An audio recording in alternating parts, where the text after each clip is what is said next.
Hi friends. இப்போ உலகம் ஃபுல்லா ரொம்ப பயந்தும், அதே நேரத்துல ரொம்ப வியந்தும் பார்த்துட்டு இருக்கிற ஒரு டெக்னாலஜி அப்படின்னு நீங்க என்னன்னு கேட்டீங்கன்னா, அதுதான் இந்த ஆர்டிபிஷியல் சன். அதாவது செயற்கை சூரியன் அப்படின்ற டெக்னாலஜி தான் ஃப்ரெண்ட்ஸ். சூரியனுக்குள்ள நடக்கிற இந்த நியூக்ளியர் ஃபிஷன், அதாவது அணு கரு இணைவு வேதிவினைய பூமியில செயற்கையா உருவாக்க முடியுமா? சோ அப்படின்ற முயற்சியில தான் நம்ம ரஷ்யா, சைனா, இந்தியா அப்புறம் யுஎஸ்ஏலாம் வந்து அதாவது இந்த மாரி பல உலக நாடுகள் எல்லாம் வந்து ஒண்ணா வந்து இத ஆராய்ச்சி பண்ணிட்டு இருக்காங்க. சோ, இப்போ இவங்க இப்படி ஒரு செயற்கை சூரியன் வந்து உருவாக்க நினைக்கிறது வந்து வெறும் ஒரு ஃபேண்டசி கனவா? இல்ல இதனால பூமியில இருக்கிற நமக்கு ஏதாச்சும் பயன் இருக்கா? சோ, அப்படின்ற ஒரு இன்ட்ரஸ்டிங்கான விஷயத்த பத்தி தான் இந்த வீடியோல வந்து நம்ம கிளியரா டிஸ்கஸ் பண்ண போறோம். சரி வாங்க வீடியோக்குள்ள போவோம். வீடியோக்குள்ள போறதுக்கு முன்னாடி இதுவரைக்கும் என் சேனலுக்கு சப்ஸ்கிரைப் பண்ணாதவங்க மறக்காம சப்ஸ்கிரைப் பண்ணுங்க. சரி வாங்க வீடியோக்குள்ள போவோம்.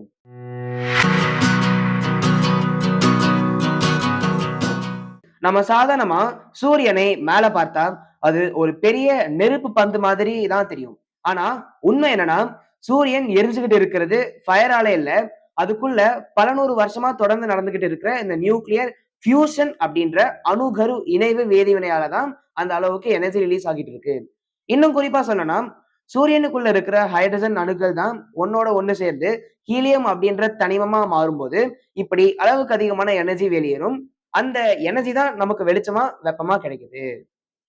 இப்படிப்பட்ட அற்புதமான இயற்கை நிகழ்வை நாம இந்த பூமியில செயற்கை சூரியன் மாதிரி ஒரு அற்புதத்தை உருவாக்கிட்டா, அதுல இருந்து கிடைக்கிற அளவில்லாத வெப்பத்தை பயன்படுத்தி, இந்த உலகம் ஃபுல்லா பல 100 வருஷத்துக்கு மின்சாரம் உற்பத்தி பண்ண முடியும்.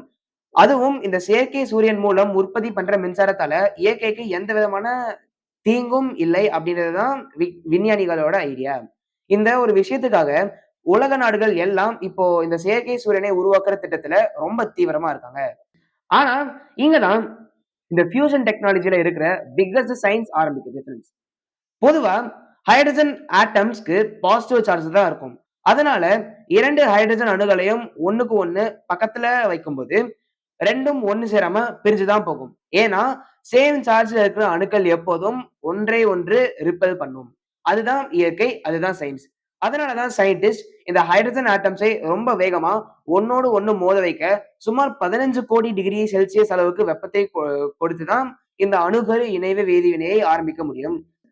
அந்த அளவுக்கு டெம்பரேச்சர் கிடைக்கும்போது தான் ஹைட்ரஜன் ஆட்டம்ஸ் மிக வேகமா டிராவல் பண்ணி ஒன்றோடு ஒன்று மோதி நியூக்ளியர் ஃபியூஷன் அப்படின்ற அணுகரு இணைவு வேதிவினை நடக்கும். இதுதான் இந்த ஆர்டிபிஷியல் சன் டெக்னாலஜியோட அடிப்படை சயின்ஸ். இந்த வேதிவினையை பூமியில செயற்கையா உருவாக்க முடியுமா? அப்படின்ற முயற்சி தான் இந்த ஆர்டிபிஷியல் சன் ப்ராஜெக்ட். ஆனா, இதுல இருக்கிற பிக்கஸ்ட் சேலஞ்ச் என்னன்னா, சூரியனுக்குள்ள இருக்கிற டெம்பரேச்சரை விட அதிகமான வெப்பத்தை சயின்டிஸ்ட் உருவாக்குனா மட்டும்தான் இந்த அணுகரு இணைவு வேதிவினை ஆரம்பிக்க முடியும். இங்க தான் ஒரு முக்கியமான டவுட் எல்லாருக்கும் வரும். இந்த அணுக்கரு வேதிவினை ஆரம்பிக்கிறதுக்கே நம்ம அவ்ளோ வெப்பத்தை அதுக்கு கொடுக்கணும் அப்படின்னா, இதனால நமக்கு என்ன லாபம் அப்படின்னு தானே. ஆக்சுவலா இந்த வேதிவினை ஆரம்பிக்கிறதுக்கு தான் நம்ம இவ்வளவு வெப்பத்தை அதுக்கு கொடுக்கணும். இந்த வேதிவினை ஆரம்பமானதுக்கு அப்புறம் நம்ம வெப்பம் கொடுக்க வேண்டிய அவசியம் இல்லை. ஏன்னா, இந்த வேதிவினையில அடுத்தடுத்து உருவாகுற அதிகப்படியான வெப்பம் தொடர் வேதிவினைக்கு பயன்படுத்திக் கொள்ளும். அதுதான் இந்த வினையில இருக்கிற ஒரு அற்புதம் அப்படின்னு சொல்றாங்க. ஆனா, இந்த வேதிவினை மூலம் உருவாகுற அதிக அளவு வெப்பத்தை எந்த தனிமமும் தாங்காது அப்படின்றது தான் இதுல ரொம்ப முக்கியமா கவனிக்க வேண்டிய ஒரு விஷயம். இதுதான் இந்த டெக்னாலஜில இருக்கிற நெக்ஸ்ட் பிக்கஸ்ட் சேலஞ்ச். ஏன்னா, இந்த முறையில உருவாக்குற பிளாஸ்மா ரியாக்டர் வால்ஸை டச் பண்ணா அந்த ரியாக்டர் உடனே மெல்ட் ஆகிரும். அதனால தான் சயின்டிஸ்ட் டொகாமக் அப்படின்ற ஸ்பெஷல் ரியாக்டரை உருவாக்கியிருக்காங்க. இந்த டொகாமக் ரியாக்டருக்குள்ள ஹைட்ரஜன் ஃபியூயல் முதல்ல பிளாஸ்மா ஸ்டேட்டாக மாத்திடுவாங்க. அப்புறம் சூப்பர் கண்டக்டிங் மேக்னெட்டிக் ஃபீல்ட்ஸ் பயன்படுத்தி அந்த பிளாஸ்மாவை ரியாக்டருக்கு நடுவுல காற்றுல மிதக்க மாதிரி கண்ட்ரோல் பண்ணுவாங்க. இதனால பிளாஸ்மா ரியாக்டர் வால்ஸை டச் பண்ணது. இதைத்தான் மேக்னெட்டிக் கன்ஃபைன்மென்ட் அப்படின்னு சொல்லுவாங்க ஃப்ரெண்ட்ஸ். ஆனா இந்த பிளாஸ்மா ரியாக்டர் வாலை டச் பண்ணாம நம்ம கண்ட்ரோல் பண்ணாலும் ஃபியூஷன் ரியாக்ஷன்ல இருந்து வெளியில வர ரேடியேஷன் மற்றும் நியூட்ரான் தாக்கம் காரணமா ரியாக்டருக்குள்ள இருக்கிற மெட்டீரியல்ஸ் ரொம்ப பாதிக்கப்படும். அதனால டங்ஸ்டன் மாதிரி special heat resistance metals, cooling systems, multi layer shielding systems எல்லாம் பயன்படுத்தியிருக்காங்களாம். இதனாலதான் இந்த நியூக்ளியர் ஃபிஷன் டெக்னாலஜியை உலகத்துல மிக கஷ்டமான இன்ஜினியரிங் சேலஞ்ச் அப்படின்னு சயின்டிஸ்ட் எல்லாம் சொல்றாங்க. இதுக்கு நடுவுல தான் இப்படிப்பட்ட ஒரு செயற்கை சூரியனை சீனா ஏற்கனவே உருவாக்கிட்டாங்க அப்படின்ற ஒரு நியூஸ் ரொம்ப வைரலா பேசப்பட்டது. ஆனா சைனா உருவாக்கிய ஆர்டிபிஷியல் சன் அப்படின்றது ஈஸ்ட், அதாவது எக்ஸ்பெரிமெண்டல் அட்வான்ஸ்ட் சூப்பர் கண்டக்டிங் டொகாமக் அப்படின்ற டொகாமக் ரியாக்டரை தான் உருவாக்கியிருக்காங்க. இந்த ரியாக்டர்ல சைனா சயின்டிஸ்ட் சுமார் 10 கோடி டிகிரி செல்சியஸ்க்கு மேல பிளாஸ்மாவை வெறும் சில நிமிடங்கள் மட்டும்தான் ஸ்டேபிளா மெயின்டைன் பண்ணி உலகத்தையே ஆச்சரியப்படுத்திருக்காங்களாம். சில நிமிஷத்துக்கு மேல இதை கண்டினியூ பண்ண முடியல அப்படின்றதுதான் உண்மை. இதத்தான் மீடியா ஃபுல்லா சைனா இயற்கை சூரியனை உருவாக்கிட்டாங்க அப்படின்னு பேச ஆரம்பிச்சிட்டாங்க.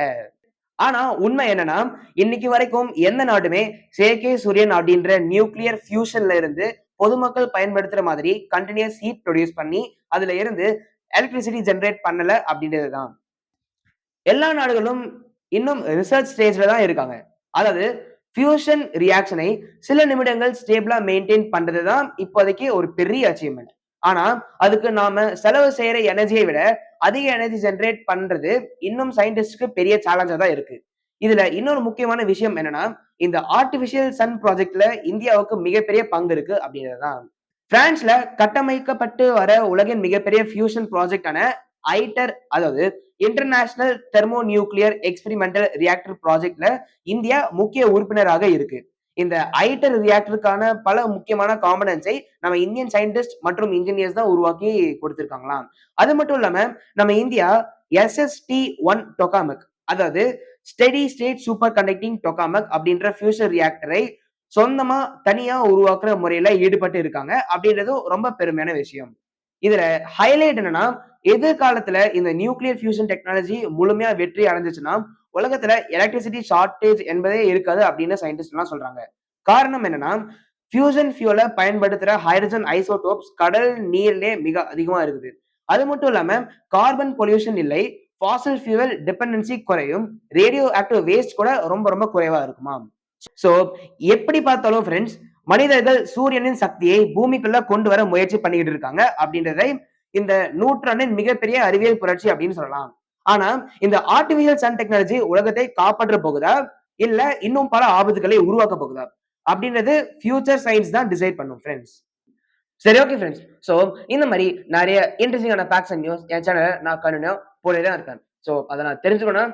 இது வரைக்கும் என் சேனலுக்கு சப்ஸ்கிரைப் பண்ணுங்க. மறக்காம சப்ஸ்கிரைப் பண்ணிக்கோங்க. இந்த வீடியோ உங்களுக்கு பிடிச்சிருந்தா லைக் பண்ணுங்க. அப்புறம் மறக்காம உங்க ஃப்ரெண்ட்ஸ்க்கும் ஷேர் பண்ணுங்க. சரி, ஓகே ஃப்ரெண்ட்ஸ். அடுத்த வீடியோவில் சந்திக்கும் வரை அனைவருக்கும் நன்றி. வணக்கம்.